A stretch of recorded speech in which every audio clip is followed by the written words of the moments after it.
Sunday special pressure কুকারে mutton কষা। Pressure কুকারেও কিন্তু মাটন কষা করা যায়, দেখলে একদম টেস্টি মাটন কষা করব।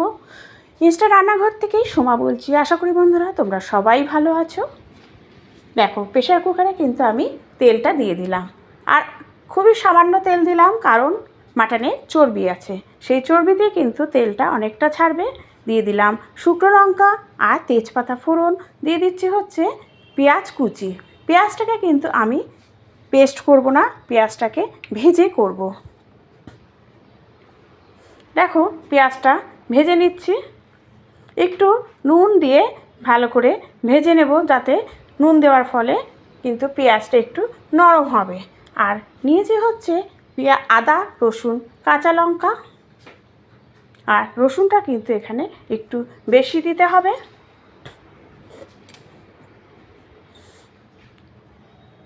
কোনো কষা জিনিসে কিন্তু রসুন বেশি দিলে এতে কিন্তু খেতেও ভালো লাগে। যেহেতু চর্বি আছে সেই জন্য কিন্তু রসুনটা একটু বেশি দেবে, তাহলে আষ্টে গন্ধটা থাকে না, বেশ ভালো লাগে তাহলে খেতে। বেশ, পেস্টটা আমি রেডি করে নিয়েছি। এবার পেঁয়াজটা যখন হালকা নরম হয়ে যাবে তখন কিন্তু আমি পেস্টটা দিয়ে দেব।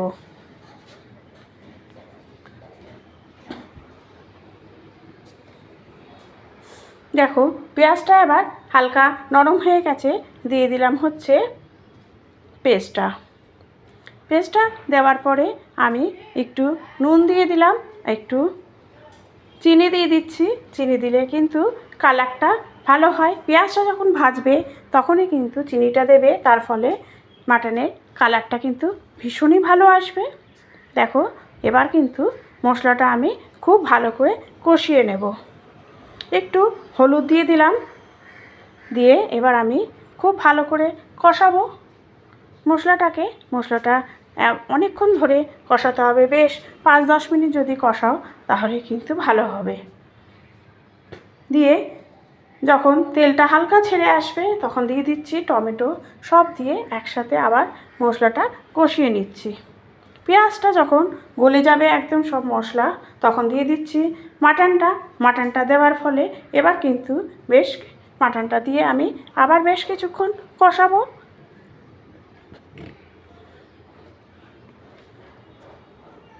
এবার টাইম নিয়ে বেশ কিছুক্ষণ আমি কষিয়ে নেব।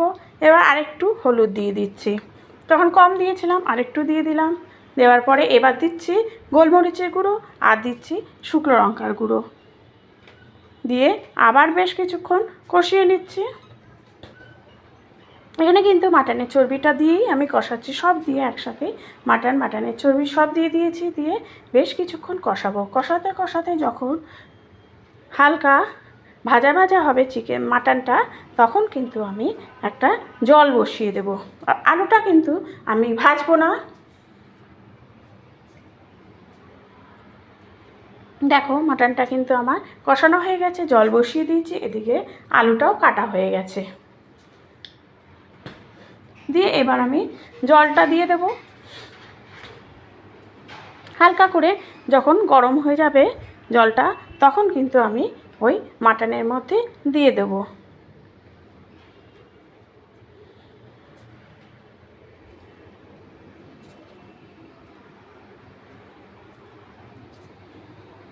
ব্যাস, এবার আলুটাও দিয়ে দেব, দিয়ে দিলাম আলুটা দেওয়ার পরে আরেকটু স্লাইড জল দিয়ে দিচ্ছি।